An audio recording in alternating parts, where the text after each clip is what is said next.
ప్రార్థన చేసుకుందామండి. పరలోకమందున్న మా తండ్రి, మరొకసారి మమ్మల్ని ప్రేమించి మీరిచ్చిన ఈ తరుణమును బట్టి మీకు స్తుతులు. ప్రపంచం మాట్లాడుకుంటున్న తండ్రి, ఒక మింగుడు పడని వార్తను గూర్చి ఈరోజు మీ సన్నిధిలో మేము ఆలోచించడానికి నిలబడ్డాం. మా అందరితో మీరు మాట్లాడండి. లేఖనాల వెలుగులో సమాజానికి తెలియని విషయాలు తండ్రి మాతో మాట్లాడండి. మా రణగొండ ధనులు, మా యొక్క పరిస్థితులు, మా ప్రతికూలతలన్నింటినీ మీ సన్నిధికి తెచ్చి తండ్రి మీకు మేము లొంగిపోతూ మీ సత్యముతో మమ్మల్ని ఆదరిస్తారని ఎదురు చూస్తున్నాం. మొదటి వర్తమానంలో తండ్రి చక్కటి స్పష్టత కలిగిన సత్యమును తండ్రి మీరు అందించారు. మరికొన్ని సంగతులు మాకు అందిస్తారని అర్థిస్తూ మమ్మల్ని మేము మీకు అప్పగించుకుంటూ క్రీస్తున్నామని ప్రార్థన సమర్పిస్తున్నాం తండ్రి. ఆమేన్. సౌండ్ సరి పెడుతుంది. ఒక వీడియో చూద్దాం, దాని తర్వాత మన లెసన్ ఆలోచిద్దాం. ఏంటి ప్రపంచం మొత్తం ఏకమై వచ్చినా ఇస్రాయల్ని ఓడించలేరా? కాస్త ఎక్కువ చేసి చెప్పినట్లేదు. లేదు,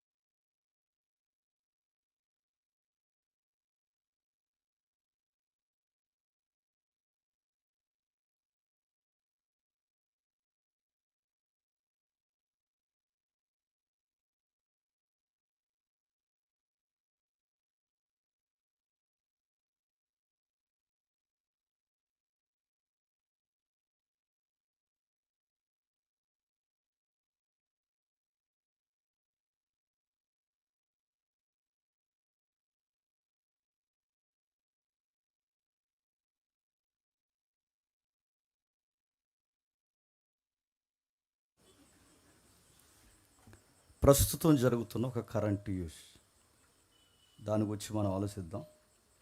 ఎంతమంది కరెంట్ అఫైర్స్ ఫాలో అవుతారో నాకు తెలియదు, కానీ ఇజ్రాయెల్ ఇరాన్ వార్ జరుగుతుంది.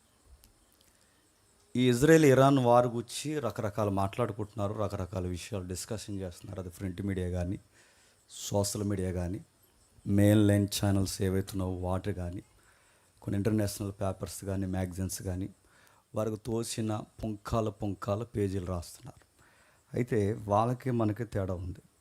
ఇది ఇజ్రాయెల్ చరిత్ర, ఇది యూదుల చరిత్ర, ఇది ముఖ్యంగా బైబిల్ మూలాల చరిత్ర. దీని గురించి మాట్లాడంటే ఖచ్చితంగా బిబిలికల్ వ్యూ ఉన్నవాడే మాట్లాడగలరు. ఇది ప్రపంచానికి ముడిపెట్టిన వార్త. టీవీ9కి తెలిసిన పరిధిలో మాట్లాడింది. టీవీ9 తనకు తెలిసిన పరిధులు ఏంటంటే సైన్స్ టెంపర్లో మాట్లాడింది. అంటే యూదులు సైన్స్ ఎక్కువ కనిపెట్టారు కనుక ఆ యొక్క వ్యూ మాత్రమే తీసుకున్నారు, కానీ అది కాదు. ఇజ్రాయెల్ చరిత్ర చాలా ఉంది, యూదుల చరిత్ర చాలా ఉంది. వాటిని గురించి మనం మాట్లాడుకున్నప్పుడు విచిత్రంగా అనిపిస్తుంది. మీరు ఎంతమంది రెగ్యులర్గా మన హిస్టరీ క్లాసులు ఫాలో అవుతున్నారో నాకు తెలియదు, కానీ మనం లాలా చర్చ్లో ఉన్నప్పుడు సుమారు 3 భాగాలు హిస్టరీని మనం టచ్ చేసాం. మరి ఎంతమంది ఫాలో అయ్యారు? ఇజ్రాయెల్ చరిత్ర 1, 2, 3 3 భాగాలు మాట్లాడడం. ఈరోజు ఆ రోజు మనం విడవబడిన కొంత భాగాన్ని మనం ఆలోచిస్తాం. అసలు ఏంటి ఈ ఇజ్రాయెల్ వార్? ప్రతిసారి ఇంటర్నేషనల్ న్యూస్ ఇది. చాలామందికి నేను చెప్పేది, చాలాసార్లు నా మెసేజ్లో నేను కోట్ చేసే విషయాన్ని మీకు చెప్తున్నాను. ప్రపంచంలో ఏం జరుగుతుందో తెలియాలంటే, మళ్ళీ చెప్తాను, గుర్తుపెట్టుకోండి. ప్రపంచంలో ఏం జరుగుతుంది, ప్రపంచం ఎటు నడుస్తుంది, ప్రపంచం తన ల్యాండింగ్ ఎక్కడికి వెళ్ళబోతుందో తెలియాలంటే ఖచ్చితంగా ఇజ్రాయెల్ మూమెంట్ తెలియాలి. ఇజ్రాయెల్ మూమెంట్ని ఎవరైతే అబ్జర్వ్ చేస్తారో ప్రపంచం నెక్స్ట్ స్టెప్ ఏమైపోతుందో మనకు తెలుస్తుంది. అంటే ఇజ్రాయెల్ న్యూస్ని ఫాలో అవ్వాలి. దాని మూమెంట్స్ కానీ, దాని కామెంట్స్ కానీ, దాని డెసిషన్స్ కానీ, దాని డెస్టినేషన్ కానీ, అవి తీసుకునే నిర్ణయాలు ప్రపంచాన్ని అది కార్నర్ చేస్తుంది. అది అలా ఎలా అంటే బైబిల్ చెప్తుంది, రాడికల్గా అనేకులకు భయపెట్టేలా బైబిల్ చెప్పిన మాట ఏంటంటే దాని వెనకాల దేవుడు ఉన్నాడు. అది ఎవరు ఒప్పుకోకపోయినా సుమారు మనం చదువుకున్న బైబిల్ చదువుకుంటున్న టైంలో సుమారు అప్పటికి 52-53 సార్లు అధికారికంగా దాడి జరిగింది జెరూసలేం మీద. సుమారు 52-56 సార్లు దాడి జరిగింది. ఇప్పుడు పెంచుకుంటే ఇంకా లెక్కలు మించిపోయాయి.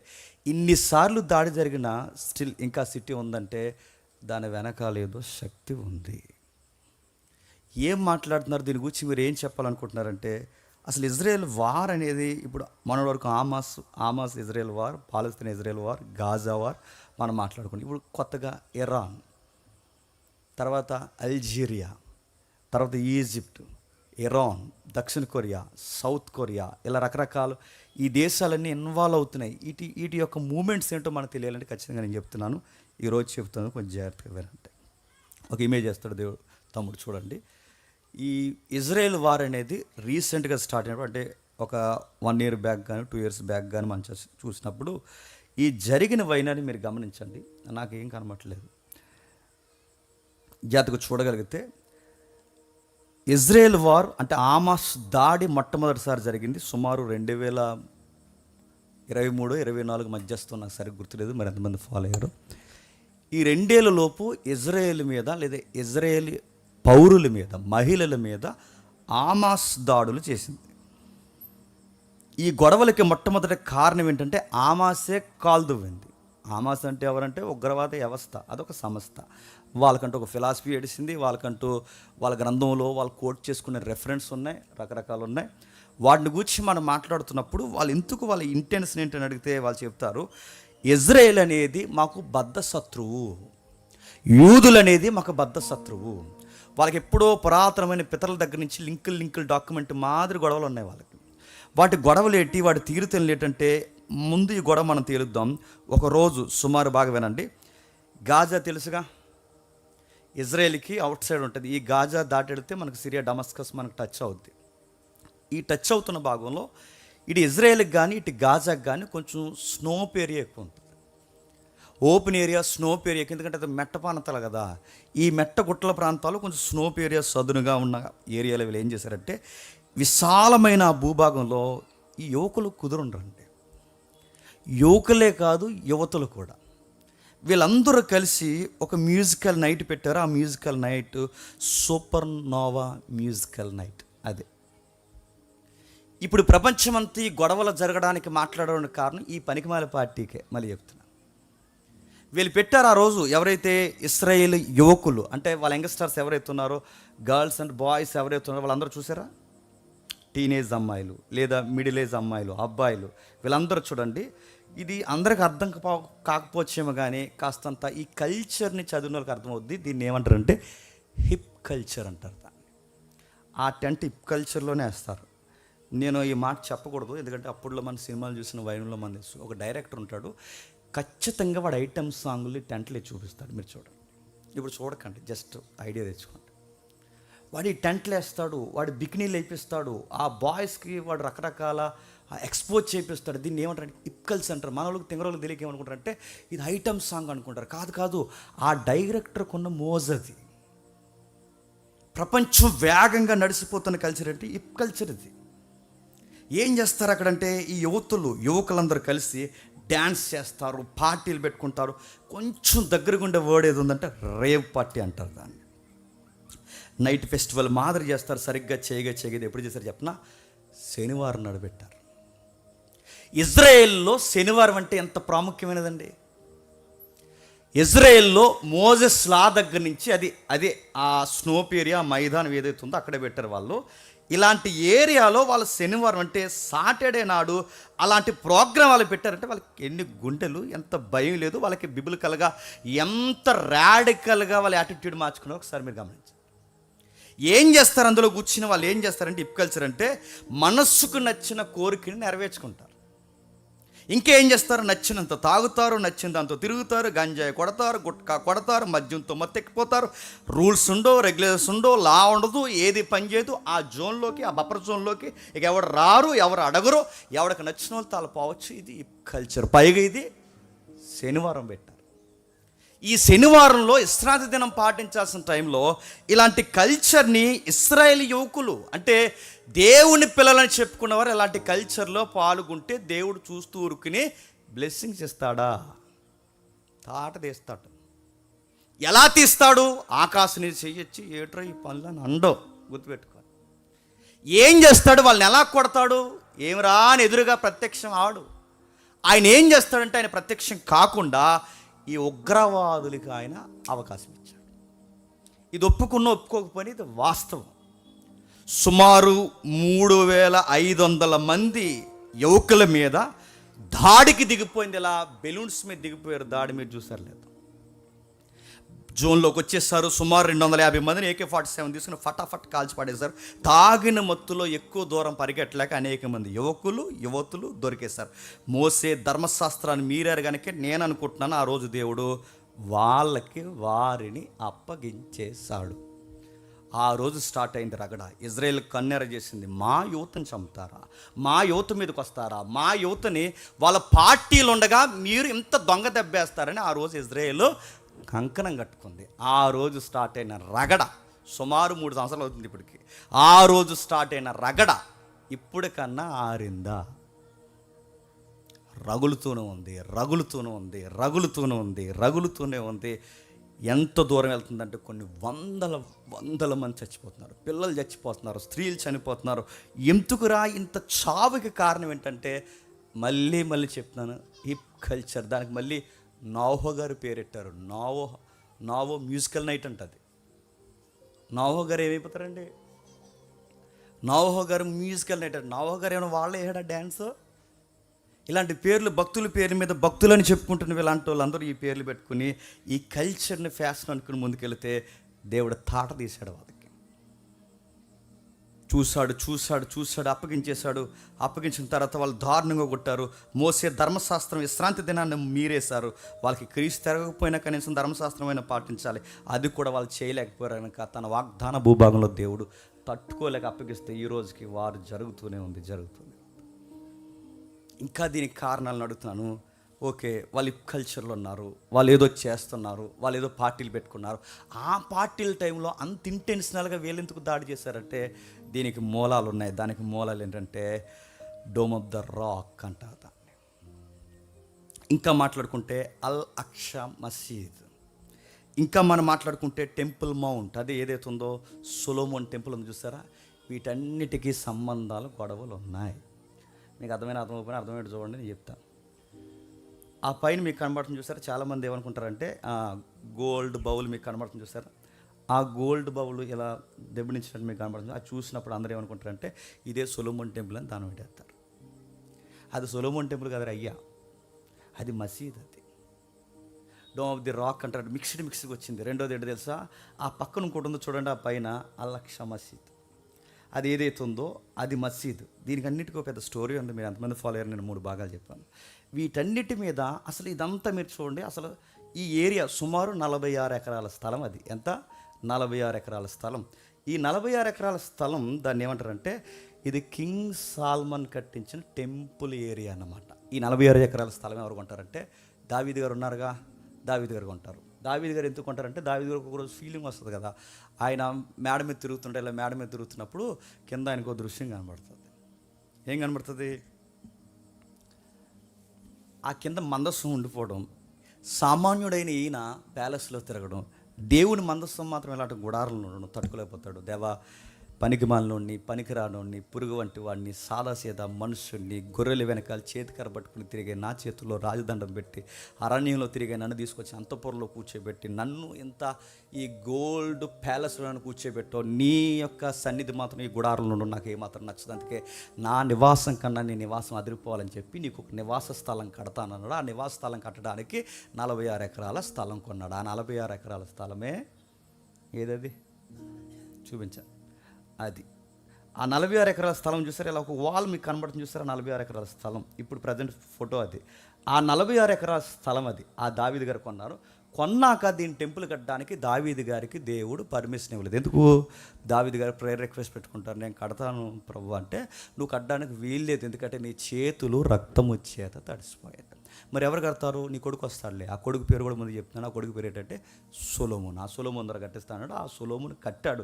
ఎంత రంగరంగ వైభవంగా కట్టాడు. ఒకసారి ఊహా చిత్రం ఒకటి ఉంటుంది, ఒకసారి చూడండి ఎంత బాగా కట్టాడంటే. ఇంకా ఇది జస్ట్ డెమో. ఇంకా ఏమైనా ఉన్నాయి? ఇది ఇంకా ఉంటా, ఇందాక మనం చూసాం.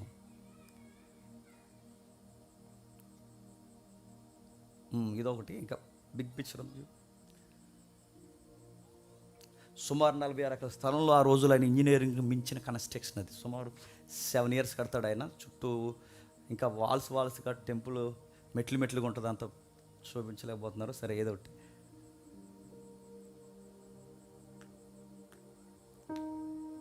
మొత్తం టీవీ అయిపోయారు. అది చూడండి, ఇది ఒరిజినల్, ఇది ఊహా చిత్రం, ఇది ఒరిజినల్. ఇలా ఇప్పుడు చూడండి, ఒక మెట్టలా మీకు కనబడుతుంది చూసారా?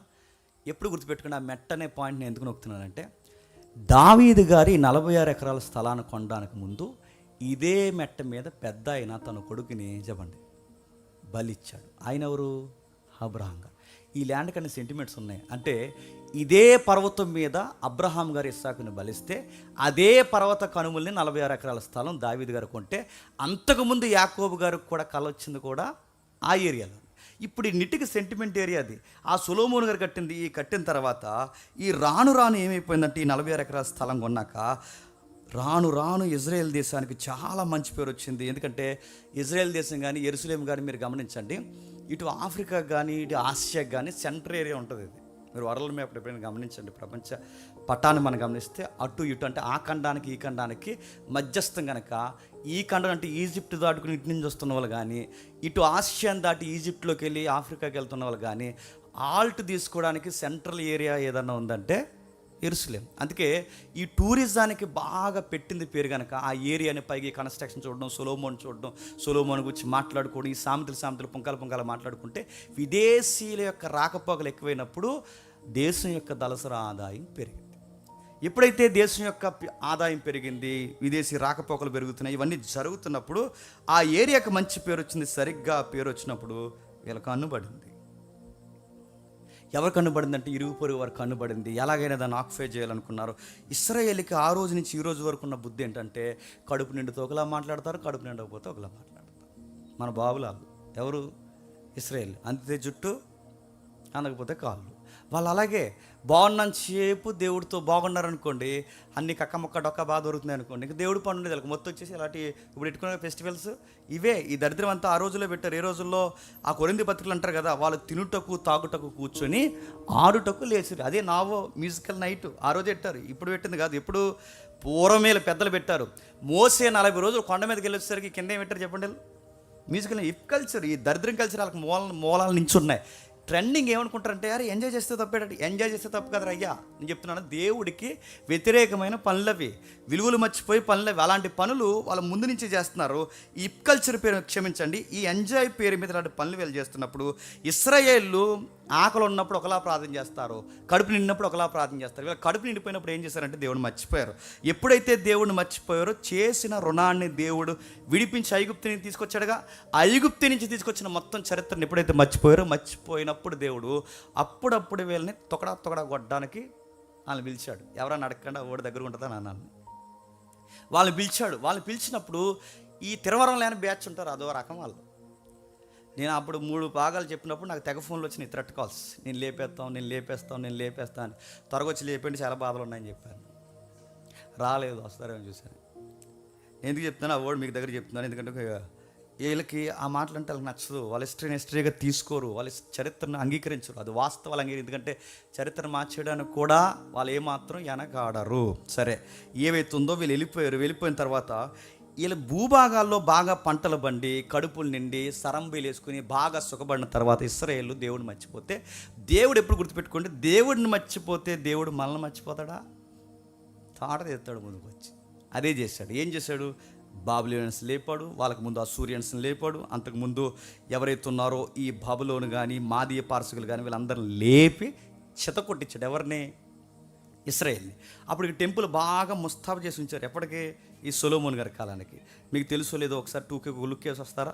సొలొమోన్ టైంలో ఎంత రేంజ్కి వెళ్ళిపోయిందో ఈ దేశం మీరు ఒకసారి లుక్ వేద్దాం.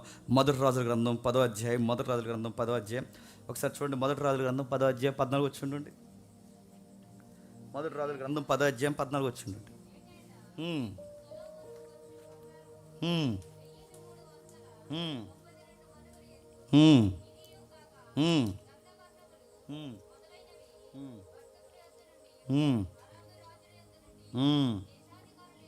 సుమారు మీరు 29 వచ్చిన చదవండి.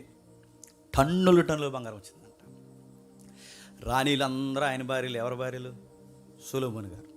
ఈ దేశం వెళ్ళినా ఆ మామి గారే, ఆ దేశం వెళ్ళినా సొలొమోన్ గారు మామయ్య గారే. ఆ దేశం వెళ్ళినా సొలొమోన్ అందరూ మామయ్యలే. ఎవరికి ఇంకా ఆ టైంలో యుద్ధాలు, అందరూ చుట్టూలు అందరూ మామయ్యలు అయితే ఇంకా వాళ్ళతో యుద్ధాలు ఏంటి? వాళ్ళతో యుద్ధం చెల్తే పిల్ల జీవితం నాశనం అయిపోద్ది. అది యుద్ధాలు లేవు, పొత్తు రాజకీయాలు ఎక్కువ, వివాహ బంధాలు ఎక్కువ. దానివల్ల వీళ్ళు గిఫ్ట్స్గా కట్నాలు తెచ్చేసారు. కట్నాలని మనం అంటాం కానీ వాళ్ళు గిఫ్ట్లుగా తెచ్చారు. తెచ్చిన తర్వాత ఉన్న పాటన సొలొమోన్ రాజ్యం ఒక రేంజ్కి వెళ్ళిపోయింది. పైగా ఆయనకి కేవలం పెళ్ళిళ్ళ వల్లే డబ్బు కాదు కానీ ఆయనకి నాలెడ్జ్ ఎక్కువ. వచ్చేపోయే వాళ్ళు అందరూ ఎందరో ఎక్కడ వరకు ఎందుకు, ఈ ఆఫ్రికాలో మనకి నా పేరు సరి గుర్తురావట్లేదు, ఈ అపోస్తుల కార్యంలో మనకి అపోస్తుల కార్యంలో ఈ నపుంసు కూడా వస్తాడుగా, కందా ఏరియా ఇథియోపియా ఏదైతే ఉందో ఈ ఇథియోపియా ఏరియాని మీరు చూడండి. మొన్నటి వరకు అంటే 1949 ఈ మధ్యస్థంలో 1949 చిట్ట చివరి రాజు వరకు ఆ రాజు ఏమని క్లైమ్ చేసుకున్నాడు చెప్పండి? సొలొమోన్ మా నాన్నగారు అన్నాడు. సొలొమోన్ మీ నాన్నగారు ఎలా అవుతాడంటే, అప్పుడు మా అమ్మ వెళ్ళింది అక్కడికి అన్నాడు. ఎవరు వాళ్ళమ్మ? ఆ శాపదేశపు రాణి ఉంది కదా. ఇది హిస్టరీ, ఇది ఎవడని కాదనగలరా చెప్పండి? సొలొమోన్ గారి దగ్గర రోజు దక్షిణ దేశపు రాణి వెళ్ళింది కదా, మా అమ్మగారు వెళ్ళారు. ఆ వెళ్తున్నప్పుడు నేనే అన్నాడు. వాళ్ళందరూ కలిశారు. ఆ రోజు పిల్లలు 1949 అంటే ఆ పిల్లలు చిట్ట చివరి సొలొమోన్కి వారసత్వంగానే ఉన్నారంటే నేనే అని క్లైమ్ చేసుకున్నారంటే సొలొమోన్ రాజ్యం ఎంత దూరం విస్తరించి ఉంటుందో ఒకసారి మీరు ఆలోచించండి. ఎక్కడ పొండి సొలొమోన్ని గౌరవిస్తున్నారు, సొలొమోన్ని ఆరాధిస్తున్నారు, సొలొమోన్ని పొగుడుతున్నారు. సొలొమోన్ని బట్టి సొలొమోన్ గారి యొక్క దేవుణ్ణి పొగుడుతున్నారు. ఎంతలా పొగుడుతున్నప్పుడు దేశానికి ఒక గొప్ప పేరు వచ్చేసింది. సొలొమోన్ టెంపుల్ని చూస్తున్నారు, సొలొమోన్ జ్ఞానాన్ని చూస్తున్నారు, సొలొమోన్ సూతులు చూస్తున్నారు, సొలొమోన్ జడ్జిమెంట్లు చూస్తున్నారు, సొలొమోన్ చూస్తున్నారు. ఒక ఆవిడ ఆ దక్షిణ దేశపు రాణి వచ్చి ఏమందంటే ఒక మాట ఉంది, సార్ అంతా కాదు సార్, ఈ రాజ్యాల పరిపాలించడం ఇవన్నీ కాదు కానీ అసలు మిమ్మల్ని అలా చూస్తూ మీ ఇంటి దగ్గర వంట మనిషి ఉండిపోతే చాలు సార్ అంతే. ఎవరు ఆ మనిషి? కదిలే లైబ్రరీలో ఉన్నాడు. ఎవరు? సొలొమోన్ గారు. ఇలాంటి ఆయన ఉన్న టైంలో దేశానికి మంచి పేరు వచ్చింది. ఆయన వెళ్ళిపోయిన తర్వాత దేశం ఏం చెప్పండి? రెహబాము, యరాబాము లాంటి పనికిమాలోళ్ళు తెర మీదకి వచ్చిన తర్వాత రాజ్యాల కొరకు కుంపు రాజకీయాలు చేసి హగ్గులిచ్చి కిస్సులిచ్చి, అదే కదా వాళ్ళ రాజకీయం, హగ్గులిచ్చి కిస్సులిచ్చి ఈ బాడీ గార్డ్స్ని పెట్టుకుని ప్రజలను మభ్యపెట్టి జడ్జిమెంట్ల పేరుతో మీకు న్యాయం తీరుస్తూ ఇది మా వాగ్దానాలని చెప్పి కొత్త పాలిటిక్స్ని వాళ్ళ తెర మీద తీసుకొచ్చి సొలొమోన్ కాలం తర్వాత రాజకీయంగా ఉన్న ఇజ్రాయెల్ రాజకీయాన్ని, పాలిటిక్స్ని, వాళ్ళ పొలిటికల్ సైన్స్ని ఏం చేస్తారు? 2 ముక్కలు చేసి పడేస్తారు. ఆ 2 ముక్కలు చేసింది ఎవరు? రెహబాము, యరాబాము. మీకు అర్థమైనట్టే చూడండి. చివరికి వెళ్ళేసరికి అర్థమవుతుందండి. 2 ముక్కలు చేసి పడితే యరబాము రెహబాము అన్నవాడు వీళ్ళు ఏం చేస్తారు? పోటీ పడిపోయారు. ఈడేమన్నాడు, ఆ పయ్యుడు ఏమంటాడంటే ఆ దక్షిణ భూభాగంలో ఉన్న సొలొమోన్ టెంపుల్కి మనం ఎందుకు వెళ్ళాలి అని వాడన్నాడు. ఈడేమంటాడంటే నచ్చిందల్లా ఆరాధించండి, ఇంకా మనకి ఫేమ్ నేమ్ పెరగాలని వాడేం చేశాడంటే ఈ సిరియా దేవతలను పక్కన ఉన్న ఈ దేవతలు దేవీలు ఎవరైతే ఉన్నారో ఆ బొమ్మల బలిపీఠాలు కూడా తెచ్చి ఎక్కడ పెట్టారు? సొలొమోన్ మందిరంలో పెట్టారు. ఇలాంటివన్నీ పనికిమాలి పనులు చేస్తే దేవుడు చూస్తూ ఊరుకుంటాడా? అది వాగ్దాన భూభాగం, మాటిచ్చిన భూభాగం. పైగా అబ్రహాము, ఇస్సాకు, యాకోబులకి సొలొమోన్ దగ్గర నుంచి ఎంతో కలలు కానీ దానికంటూ ఒక మెసేజ్ ఉందని, మెసేంజర్ ఉన్నాడని, మెస్సయ్య వస్తాడని ఎంతో చరిత్రతో వాళ్ళకి ముడిపడున్న ఆ చరిత్ర భూభాగాన్ని బలిపీఠాలు గట్టి ఇజ్రాయేల్కి ధర్మశాస్త్ర ప్రకారం వ్యతిరేకమైన పందిని బలిపీఠం మీద వధించారు. ఇలాంటి పనులన్నీ చేసి ఇలాంటి రకరకాల పనులు చేసినప్పుడు దేవుడు ఏం చేశాడు? చూస్తూ ఊరుకున్నాడా? చెదరగొట్టి పడేశాడు. బబులోనికి యెర్మీయాని పంపించన్నాడు. 70 సంవత్సరాలు తొలగొట్టి పడేస్తాను. 70 సంవత్సరాలు అన్నాడు, ఫిగర్ చెప్పాడు. అన్నట్టుగానే 70 సంవత్సరాలు ఇజ్రాయెల్ దేశాన్ని అక్షరాలు అప్పగించాడా లేదా? మన దేవుడితో వచ్చిన గొడవేడి చెప్పినా చెప్పి చేస్తాడు. మన దేవుడితో వచ్చిన గొడవేడి చెప్పినా రేపు రాకడ ఎలా ఉండబోతుంది, ఎప్పుడు ఉండబోతుందో చెప్పడు కానీ ఎలా ఉండబోతుందో ముందే ఒక బ్లూ ప్రింట్ ఇస్తాడా? ఎవడా ఇచ్చాడు? బైబిల్లో పక్కా చెప్తాడని. చెప్పకుండా ఏది చేయడు. మూమెంట్స్ ఎలా ఉంటాయి, ఆ రోజు రాజకీయం ఎలా ఉంటుంది, ఎవరెవరు ఎత్తబడతారు, మెస్సయ్య రాక టైంలో మేఘాకృతమైన పరిస్థితులు ఎలా ఉంటాయి పక్కా ముందే చెప్తాడు. అన్నట్టుగానే జరిగితే ఆయన మునుపు జరిగించిందే హిస్టరీ మళ్ళీ రిపీట్ చేసి మునుపు జరిగిందే మళ్ళీ జరిగిస్తాడు. ఆ రోజు కూడా అదే జరిగింది. వాళ్ళకి చెప్పాడు, వినలేదు, కొట్టాడు. 70 సంవత్సరాలు పట్టించేస్తాడు. 70 సంవత్సరాలు పట్టించేస్తాడు. ఆ పట్టించిన తర్వాత ఏమైంది? మళ్ళీ ఎజ్రా, నెహెమ్యా నాయకత్వంలో జెరుబ్బాబెలు గవర్నర్ అనుకుంటా ఆ టైంలో. ఈ యొక్క రాజకీయంలో ఎజ్రా, నెహెమ్యా టైంలో ఇజ్రాయెల్ని 70 సంవత్సరాల తర్వాత మళ్ళీ విడుదలకి బయటికి తీసుకొచ్చాడు. మీకు అర్థమైనా అర్థమైపోయినా అర్థమైనట్టే. ఇజ్రాయేల్ 70 సంవత్సరాల తర్వాత మళ్ళీ తీసుకొచ్చాడు. ఎప్పుడు? సొలొమోను మందిరం కట్టిన తర్వాత రెహబాము, యరొబాము దేశాన్ని 2 ముక్కలు చేసి కళ్ళు నెత్తికెక్కితే, ఈ కళ్ళు నెత్తికెక్కిన వాళ్ళందరినీ పక్కనున్న బలవంతులను తీసుకొచ్చి, ఎవరైతే ఉన్నారో బబులోను సామ్రాజ్యమైన ఆ బలవంతులను తీసుకొచ్చి మొత్తం వీళ్ళకి ముసుకేసి వలేసి వీళ్ళని కప్పేసి తీసుకెళ్ళిపోయారు. ఆ చెరలో వెళ్ళిపోయిన వ్యక్తులే దానియేలు యొక్క 3 స్నేహితులు. ఆ చెరను కూర్చున్న ఎక్కువ ఏడుపు సందర్భం రాయబడిన గ్రంథమే యెరెమీయా. దాని వర్ణనే ఇలాపవాక్యాలు. తెలుసు కదా. వీటన్నిటి చరిత్ర అక్కడ జరిగింది. అది అయిన తర్వాత సరిగ్గా టైంలో ఎజ్రా, నెహెమ్యా అనేవారు నాయకులుగా వ్యవహరించి జరుబ్బాబెలు యొక్క హయాంలో వాళ్ళు బయటకు వస్తే పడిపోయింది. అప్పుడు మందిరాన్ని వలిసి పాడేశారు. ఎందుకంటే అది బంగారు మందిరం. అది ఈ వచ్చినాడు ఎవడైతే నెబుకద్నెజరు తెలుసుగా, ప్రపంచ పాత 7 వింతల్లో వన్ ఆఫ్ ది వండర్ ఏంటి చెప్పండి? ఆ నెబుకద్నెజరు కట్టించిన హ్యాంగింగ్ గార్డెన్స్.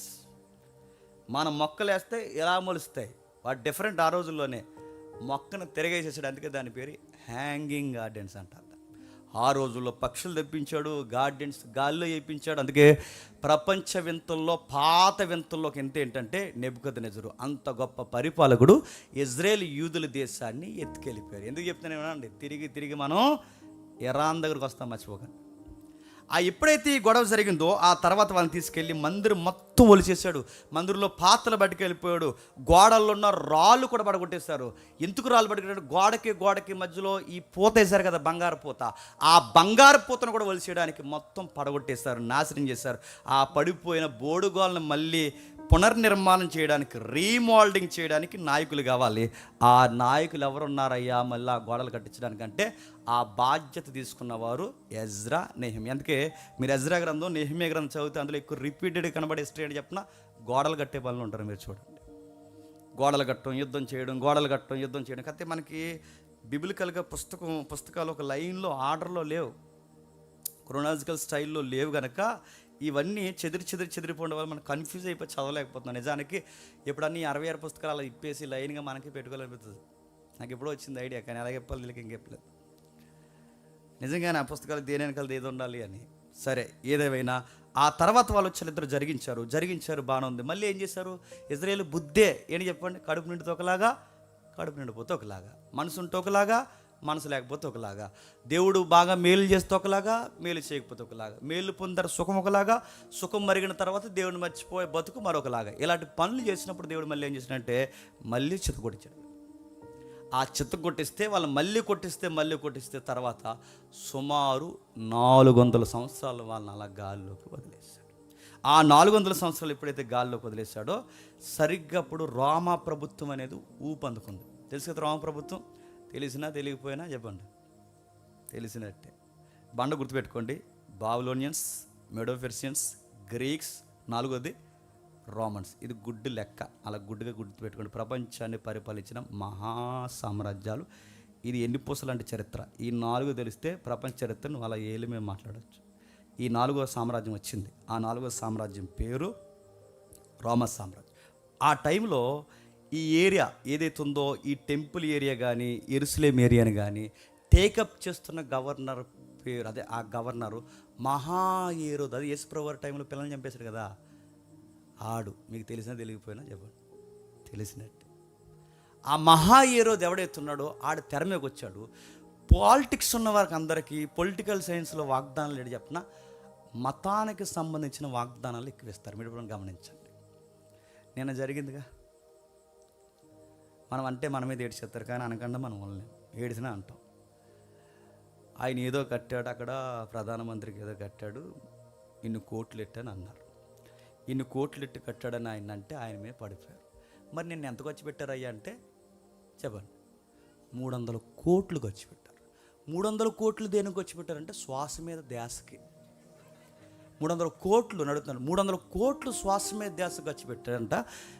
నిన్న ఈరోజు మీడియా అనుకుంటాను డైరెక్ట్గా వస్తున్న అడిగాడు ఒక విలేకరు, ప్రజెంట్ మన గౌరవనీయమైన ముఖ్యమంత్రి గారిని అడిగారు. డైరెక్ట్ అడిగితే ఆయన సింపుల్ ఆన్సర్ ఏం చెప్పారు తెలుసా?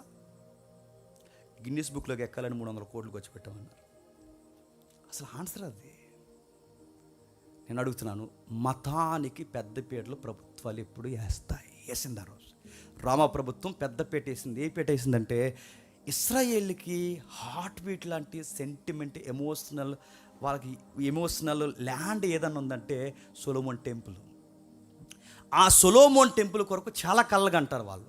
మందిరం బాగుంటే మేము బాగుంటాం, మందిరం బాగుంటే దేవుడు మాతో ఉంటాడు, మందిరాన్ని మళ్ళీ కట్టాలి ఎదురు చూస్తున్నప్పుడు ప్రభుత్వం పెత్తందారీ వ్యవస్థ పెరిగిపోయింది, ట్యాక్స్లు వసూలు చేసేసారు.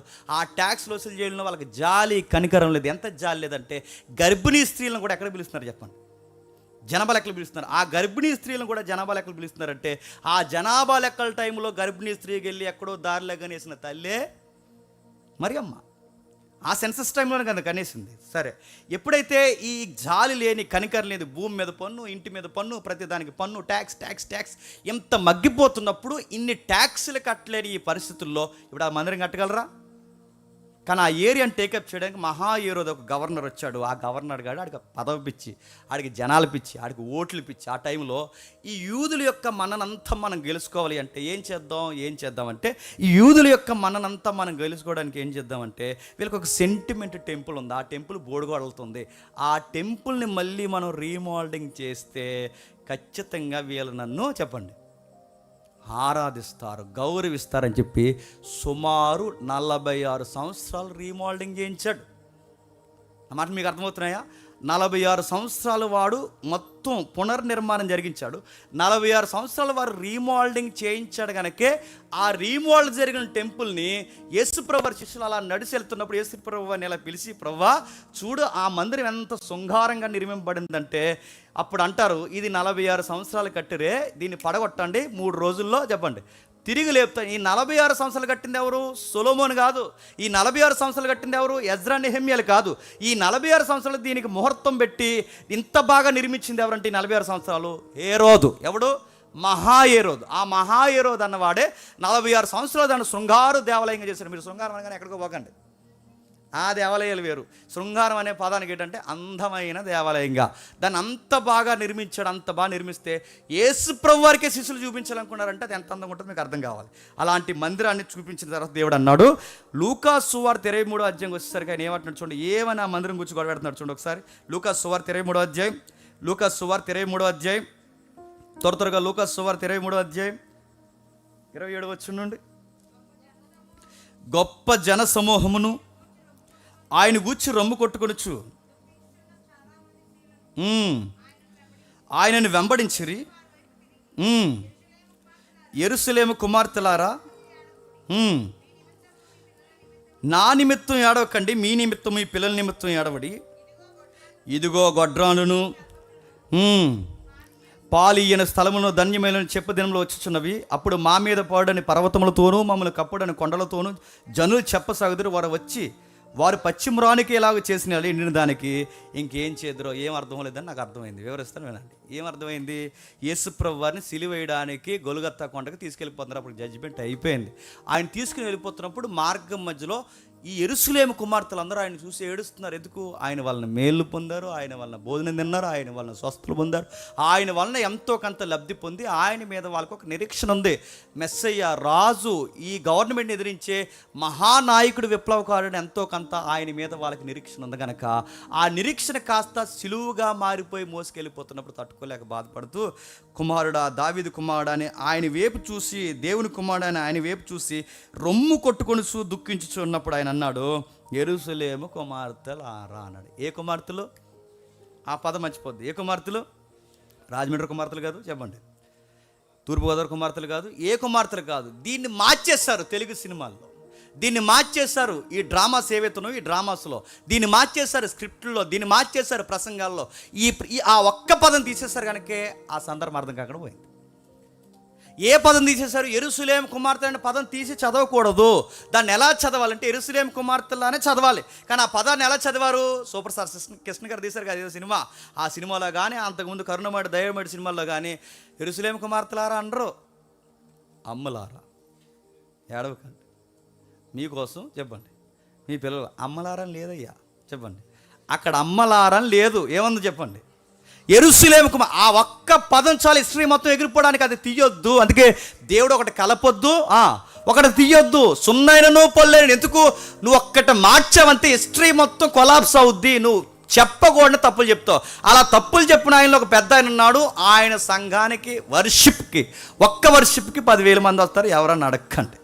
ఆయన రెఫరెన్స్ ఏమని చెప్పాడు చెప్పినా, ఆయన రెఫరెన్స్ ఏమని చెప్పాడు తెలుసా? అదిగో కనని గొడ్రాలను, పాలియన స్థనములను ధన్యములైన చెప్పి అంటే, దేవుడు చూడండి మన దేవుడు ఎంత గొప్పవాడో సువార్తల్లో ముందుగానే రాయించాడు. ఈ రెఫరెన్స్ దేనికోసం తెలుసు? ఇప్పుడు ఈ 21వ శతాబ్దం నెరవేరుతుంది. 21వ శతాబ్దం నెరవేరుతున్న ఈ రెఫరెన్స్ ఎలా నెరవేరుతుందంటే, టెస్ట్ ట్యూబ్ బేబీ అంట. టెస్ట్ ట్యూబ్ బేబీ అంటే, టెస్ట్ ట్యూబ్ బేబీ ఏంటి? టెస్ట్ ట్యూబ్ బేబీ ఏంటంటే, ఇప్పుడు ఫ్యాషన్ ఎక్కువైపోయి పిల్లలకి అంటలేదు కదండి కొంతమంది. మళ్ళీ ఎలాంటి మలుపులు కూడా వద్దేమో, లేనిపోను కూడా ఒకటంటే ఒకటి జరుగుతుంది కదా మలుపులు కూడా. సరే, కొంతమంది అందరూ కాదు, కొంతమంది కండం మానేశారు. ఎందుకంటే అందం తగ్గిపోతుందని చెప్పి మళ్ళీ మన మధ్య ఇంకా నాకేం చెప్పాలి అర్థం అవ్వట్లేదు. అది లవ్ తగ్గిపోద్దని చెప్పి, అందుకే అందం తగ్గిపోకూడదని వీళ్ళు ఏం చేస్తారంటే టెస్ట్ ట్యూబ్ని సంప్రదిస్తారు, సరోగసిని సంప్రదిస్తారు. సరోగసి అంటే మా వైఫ్కి అందనమాట. ఏం చేస్తారంటే ఇంకొక ఆవిడ మా వైఫ్ అండాన్ని, నా శుక్రకణాన్ని పట్టుకెళ్ళి ఆ రెండింటిని తన గర్భంలో పెడతాం. ఆ గర్భంలో పెడితే ఆవిడ మా కోసం పెట్టిన కంట. జస్ట్ ఆవిడ మాకు బెలూన్ లాగా తన స్టమక్ ఇస్తుంది అనమాట. దాన్నే సరోగసి అంటారు. రెండోది టెస్ట్ ట్యూబ్ అన్నాడు చూసారా? ఆ ట్యూబ్లో నుంచి పంపిస్తారంట శుక్రకణం. ఈ అడ్వాన్స్ టెక్నాలజీ అట దేవుడు ఎప్పుడో చెప్పేశాడట. ఎక్కడ చెప్పేశాడట? ఇదిగో ఎక్కడ చెప్పాడట? ఇదిగో ఇక్కడ చెప్పేసాడని ఒక పెద్ద ఆయన ఈ రెఫరెన్స్ చూపిస్తున్నాడంటే ఇంకా ఆయన ఏమనాలి? అక్కడికి వచ్చి ఐఏఎస్లు వస్తారు ఆయన చర్చికి. అక్కడ వచ్చే కలెక్టర్లు ఏమైపోతున్నారు, ఆ ఎస్పీలు ఏమైపోతున్నారు, ఆ డిఎస్పీలు ఏమైపోతున్నారు, ఆ డాక్టర్లు ఏమైపోతున్నారు, ఆ ఎంఆర్ వాళ్ళు ఏమైపోతున్నారు? నేను అడుగుతున్నాను, వాళ్ళు బిజీ షెడ్యూల్లో వాళ్ళ బైబిల్ ఎలా చదవరు? ఇలాంటి వాళ్ళు వచ్చినప్పుడు కనీసం హిస్టారికల్గా, జాగ్రఫికల్గా వాళ్ళకి ట్రూత్ అనేది ఏంటో నువ్వే చెప్పకపోతే ఈ సొసైటీకి ఎవరు చెబుతారు? అంటే జనాలకి ఏది చెప్పినా వినేస్తారు అనుకోవడం, పులిపేట మీద నిలబడి కుప్పు గంతులు వేయడం అంటారు. అనరా? తెలిస్తే తెలుసు, ఏది పడితే తోసేసి చెప్పేస్తే ఎలా కుదురుద్ది? దేనికోసం చెప్తుంది? ఇది టెస్ట్ బేబీ కోసమా? దేనికోసం చెప్తుంది? సరోగసి కోసమా? కాదు. అది దేనికోసం చెప్తున్నాడు?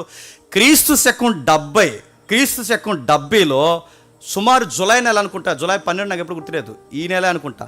క్రీస్తు శకం 70లో, మొదటి శతాబ్దంలో 70వ సంవత్సరంలో అధికారికంగా దేవుడు ఏం జరగబోతుందో 30 సంవత్సరాల ముందే చెప్పిన ప్రవచనమే ఈ ప్రవచనం. అంటే యేసుప్రభు వారిని తీసుకుని వెళ్ళిపోతున్నారు. ఆయన తీసుకుని వెళ్ళిపోతున్నప్పుడు యేసుక్రీస్తు ఇలా అంటారు, ఏమనంటే, అమ్మా నా కోసం ఏడకండి, క్షమించండి యెరూషలేము కుమార్తెలారా, నా కోసం ఏడవకండి, మీకోసం మీ పిల్లల కోసం ఏడవండి, నా కోసం ఏడవద్దు. ఎందుకు? యెరూషలేము కుమార్తెలారని ఎందుకు అంటున్నారంటే, యెరూషలేములో 70లో ఒక విపత్తు జరగబోతుంది. అది పక్కా జరుగుద్ది. నేను చెబుతున్నాను, ఏ యెరూషలేమును చూసి అయితే మీరు మురిసిపోతున్నారో, ఏ యెరూషలేము చూసి అయితే జేజేలు కొడుతున్నారో, ఏ మందిరాన్ని చూసి అయితే మీరు మురిసిపోతున్నారో, అది ఖచ్చితంగా జరుగుద్ది. ఆ రోజు ఎంత ఘోరకలు జరుగుద్దంటే, ఈ రోజు నాకేస్తున్న సిలువను చూస్తే మీరు ఎంత బాధపడిపోతే, మీ పిల్లల్ని చూస్తుండగానే బండకేసి కొడతారు, మీ పిల్లల్ని చూస్తుండగానే వాళ్ళ నిలువెల్లా చీరేస్తారు, మీ పిల్లలు మీ ముందు చనిపోతారు. ఆ రోజు మీరు అనుకుంటారు, ఈ బిడ్డల సావు కళ్ళతో చూసే కన్నా బిడ్డల కనకుండా ఉన్న గొడ్రాలి పనే మంచిదనే రోజులు వస్తాయి. యెరూషలేములో ఇవి జరుగుతాయి, పక్కా జరుగుతాయి. ఇదిగో ఆ రోజు మీ పిల్లల చావును మీరు కల్లారా చూడాల్సి వస్తుంది. ఆ రోజు మీరు ఎవరి ధనిలను పొగుడుతారు తెలుసా? పాలియన స్థనములు ఎవరైతే ఆ తల్లుందో, కనని గొడ్రాలు ఎవరైతే ఉందో, ఆ గొడ్రాలే బెటర్. ఎందుకంటే వాళ్ళ పిల్లల సావు చూడట్లేదు. చేతులారా కనుక్కున్న పిల్లల సావు మా కళ్ళతో చూస్తున్న ఈ దరిద్రం చూసే కన్నా కొండల్లారా రండి, మెట్టల్లారా రండి, పర్వతాల్లారా రండి, వచ్చి మా మీద పడి మమ్మల్ని చంపేయండి అని మీరు ఆ రోజు సావును కోరుకుంటారు. మీరు నా సావును చూసి మీరు జాలిపడుతున్నారు, కానీ త్వరలోనే మీ సావు మీకు రెడీగా ఉంది అని ప్రవచనం చెప్పాడు. ఎవరికి? యెరూషలేముకి. ఎవరికి? యూదులకి. ఎప్పుడైతే ఆ ప్రవచనం చెప్పాడు అన్నట్టుగానే క్రీస్తు శకం 70లో జరిగిపోయింది. ఆ జరిగిపోయిన దెబ్బకి బాగా వినండి, మళ్ళీ ఇజ్రాయెల్ దేశం ప్రపంచానికి చెప్పండి చెదిరిపోయింది.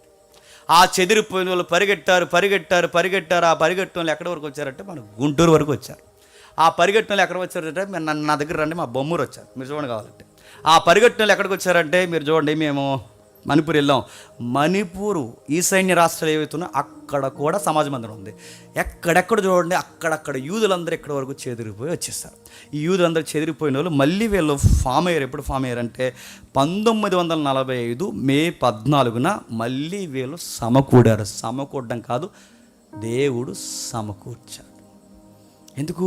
వీళ్ళ మీద ఆయనకి ఫోకస్ ఉంది, ఎంతో కొంత ఉంది. ఇజ్రాయేల్కి సపోర్ట్ చేస్తున్నామని కాదు, కానీ ఈ ఇజ్రాయేల్ దేశానికి ఎంతో కొంత ఆయన వాళ్ళ రక్షణ కొరకు ఎదురు చూస్తున్నాడు. వాళ్ళు లేకపోతే ఈరోజు మనకి చెప్పండి రక్షణ లేదు. వాళ్ళు ముట్టు పక్కకు తిప్పి కోపగించారు కనుక వాళ్ళ తృణీకరించిన రక్షణ అన్ని జనులకి వరమైపోయింది. మనం ఏం చేస్తామంటే వాళ్ళ తృణీకరించిన వరాన్ని మనం పొందుకుని వాళ్ళ మీద మీసాలు తిప్పుతున్నాం. మనం ఏమని గ్రేట్ పీపుల్స్ అంటున్నాం. మనం వాళ్ళు ఏమంటారు, మీరు గ్రేట్ పీపుల్స్ కాదు, మీరు జెంటైల్స్ అంటే వాళ్ళ దృష్టిలో అన్యులు, మీరు నీచులు అని. మనం ఏమంటున్నాం అంటే లేదు లేదు మేము జెంటైల్స్ కాదు, ఇప్పుడు బిబ్లికల్గా మీరే జెంటైల్స్, ఇప్పుడు మేము ఎవరంటే సన్ ఆఫ్ అబ్రహాం అని మనం చెప్పుకుంటున్నాం. ఎవరికి వాళ్ళకి క్లైమ్ చేసుకుంటున్నారు. ఈ టైంలో 48 వరకు సుమారు చెదిరిపోయారు, మళ్ళీ వీళ్ళు ఫామ్ అయ్యారు. అప్పుడు నిర్ణయించుకున్నారు, ఎందుకంటే వీళ్ళకి ఎంతో కొంత దేవుడి సపోర్ట్ ఉంది. అంచె దినాలు వచ్చే సమయానికి కొన్ని ప్రవచనాలు ఉన్నాయి. ఇజ్రాయేల్ని దేవుడు ఏం చేస్తాడట, పోగు చేస్తాడు. ఉందా లేదా? అంచె దినాలు వచ్చే సమయానికి ఇజ్రాయేల్ని పోగు చేస్తాడు. ఇప్పుడు ఏ దినాలండి ఇవి? అంచె దినాలు ఇవి కదా. అంచె దినాలు ఇప్పుడు ఎప్పుడు అంచె దినాలు అప్పుడు స్టార్ట్ అయ్యాయి. అంచె దినాలు అయినప్పుడు అందుకే వాళ్ళు అనుకుంటే ఫామ్ అయిపోలేదు, వాళ్ళు అనుకుంటే నిలబడిపోలేదు, వాళ్ళు అనుకుంటే ఏమి చేయలేరు. మచ్చుకు 2 రెఫరెన్స్ ఇస్తాను, ఒకసారి చూడండి. 147వ కీర్తన చూడండి ఒకసారి. 147వ కీర్తన 2వ వచనం. 147వ కీర్తన 2వ వచనం. యెహోవాయే యెరూషలేమును కట్టువాడు. ఏంటట? యెహోవాయే ఇశ్రాయేలుని కట్టువాడు, చెదిరిన ఇశ్రాయేలుని పోగు చేయవాడు. చెప్పండి, ఆయనే చెదిరిపోయిన ఇశ్రాయేలుని పోగు చేస్తాడంటే ఈ మాట రాసే సమయానికి అప్పుడు బబులోను సామ్రాజ్యంలో ఉన్నారు. ఈ మాట రాసే సమయానికి వెళ్ళబోతున్నారు, జరగబోతుంది. ఎందుకు? సొలొమోను కీర్తన అది.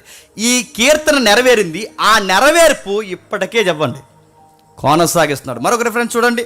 127వ కీర్తన మొదటి వచనం. 127వ కీర్తన మొదటి వచనం. యెహోవా ఇల్లు కట్టించిన ఎడల దాన్ని కట్టివారు ప్రయాసం వ్యర్థమే, యెహోవా పట్టణమును కాపాడని ఎడల దాన్ని కావల కాయవారు మేలుకొని ఉండుట వ్యర్థమే. ఈ పట్టణం మీరు ఏ పట్టణాలు అనుకోకండి, ఒకవేళ పెట్టుకోండి. ఈ పట్నం అక్షరాలుగా ఆ రైటర్ హాథర్ ఎవరైతే ఉన్నాడో ఆ పట్నం, ఆయన ఉద్దేశంలో ఆ పట్నం ఏంటో తెలుసా? యెరూషలేము. యెహోవా పట్నము కాపాడిన ఎలా ఆ పట్నమును కావల కాయవారు మేలుకొని ఉండుట వ్యర్థమే. మా దగ్గర ఏవో మిసైల్స్ ఉన్నాయి, వాళ్ళ దగ్గర ఏదో చెప్తారండి, అది సరే గుర్తురావట్లేదు. ఆ మిసైల్స్ అంటే వాళ్ళు ఎవడైతే ర్యాకెట్ వేసాడో అది ఇంకా ఇలా పడకుండానే ఐరన్ డోమ్. ఈ ఐరన్ డోమ్తో అవి ఇంకా గాల్లో ఉండగానే కాల్ చేస్తాను. అడుగుతున్నాను, అంత నాలెడ్జ్ వాళ్ళకి ఎలా వచ్చిందండి? టీవీ నైట్ చెప్పాడుగా, ఎలా వచ్చింది?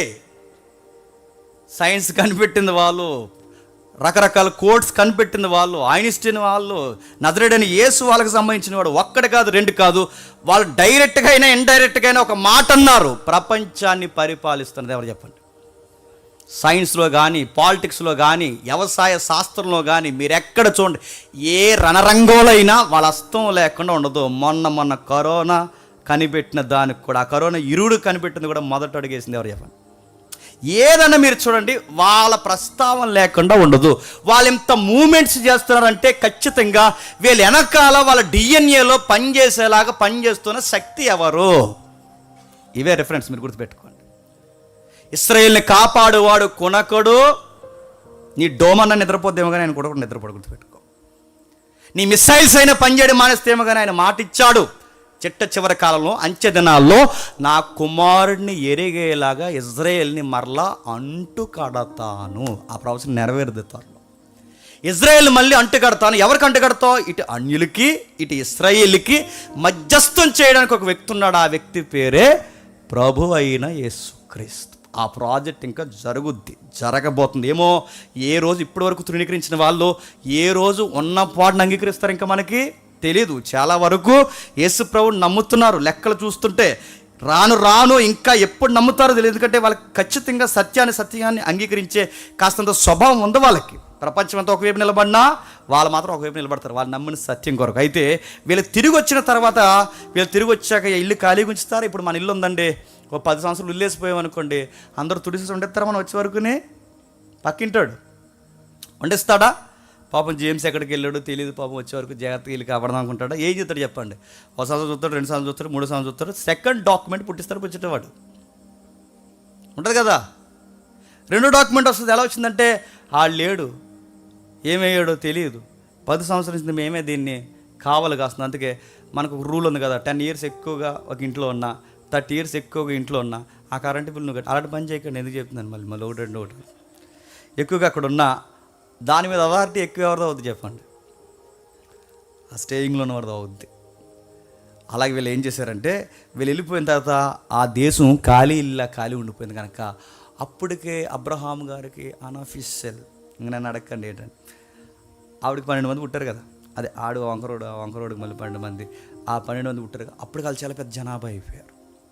ఆ జనాభాలో ఒక జనాభాయే ఆమస్.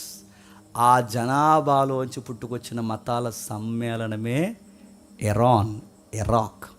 ఆ మతాల సమ్మేళనం నుంచి వాళ్ళు నమ్మిన మతాల విశ్వాసమే అరబ్ ఫెయిత్. గుర్తుపెట్టుకోండి, ఇది హిస్టరీ. ఇది ఎప్పుడైతే వచ్చిందో వీళ్ళు వెళ్ళిపోయిన తర్వాత వీళ్ళు ఖాళీగా చూసి వీళ్ళు ఏం చేశారంటే, ఇశ్రాయేలీలకి ఎంతైనా కాదన్నా డైరెక్ట్గానో ఇండైరెక్ట్గానో అన్నదమ్ములు ఎవరు చెప్పండి, ఇస్మాయిలీ. వీళ్ళు ఏం చేశారంటే, ఈ తమ్ముళ్ళు లేని టైం చూసి వీళ్ళు సరిగ్గా ఆ కొంప మీదకి, చెప్పండి కొంప అంటే ఇజ్రాయెల్ దేశం, ఆ దేశం మీద ఆక్యుపై చేసి మాదంటే క్రీస్తు శకం 500. మీరు గుర్తుపెట్టుకోండి మంచిది, గుర్తుపెట్టుకోకపోతే ఇంకా మంచిది మీ ఆరోగ్యానికి, గుర్తుపెట్టుకుంటే మీ ఆత్మీయతకి మంచిది. సరే, క్రీస్తు శకం 500లో సరిగ్గా అక్కడ మీరు చూడండి, క్రీస్తు శకం 500లో ఇక్కడ ఇది ఫస్ట్, ఇది ఇక్కడ చూడండి, ఇది ఉంది చూసారా, అల్-అక్సా ఏదైతే ఉందో ఇక్కడ మీరు చూడండి, ఇది ఒక మసీద్. 500లో ఒక ఆయన పుట్టుకొచ్చారు, ఆయన పేరు మొహమ్మద్ ప్రవక్త గారు ఏమన్నారంటే, నాకు గాబ్రియల్ అక్కడే కనబడింది, నాతో చాలా డీప్ హిస్టరీ మాట్లాడింది, నేను క్రిటిసైజ్ చేయట్లేదండోయ్, ఆ హిస్టరీ వాళ్ళు చెప్పుకున్నదని నేను చెప్తున్నాను. నాతో మాట్లాడింది, ఎక్కడి నుంచి స్ట్రైట్గా వెళ్ళిపోయింది అన్నాడు ఆయన అలా అన్నాడు.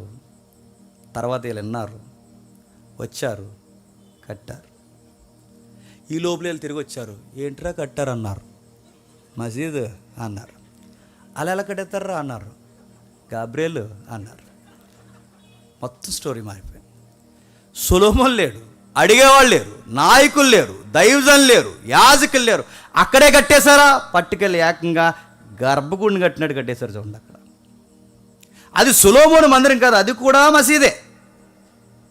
మరి సొలొమోను మందిరం ఏది లేదు, సొలొమోను కట్టిన ఆ గోడలు ఏవి లేవు.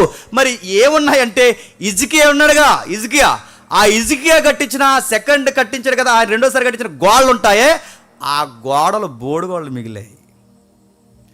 ఆ గోడలకి తూర్పు వాళ్ళు ఏదో ఉంటుంది, నాకు సరిగ్గా గుర్తులేదు. ఆ వాళ్ళ దగ్గరికి వెళ్ళి ప్రార్థనా గోడ అంటారు. ఆ గోడలో ప్రార్థన చేసి సీటీలు ఎడుతుంటారు. మీరు చూసారా సీటీలు, మన క్రైస్తవులు కూడా ఎడతారు. అక్కడికి వెళ్ళి ఎప్పుడు పాస్పోర్ట్ అవుతుందా, నేను వెళ్ళి సీటీ ఎడదాం అనుకుంటున్నాను, నా పాస్పోర్ట్ ఆగిపోయింది. సరే, ఎప్పుడైతే అది చూడండి, ఆ గోడ ఒకటి ఉందో అది మిగిలింది. మరి మిగిలింది అది హిస్టరీలో మొత్తం తుడిచిపెట్టేశారు.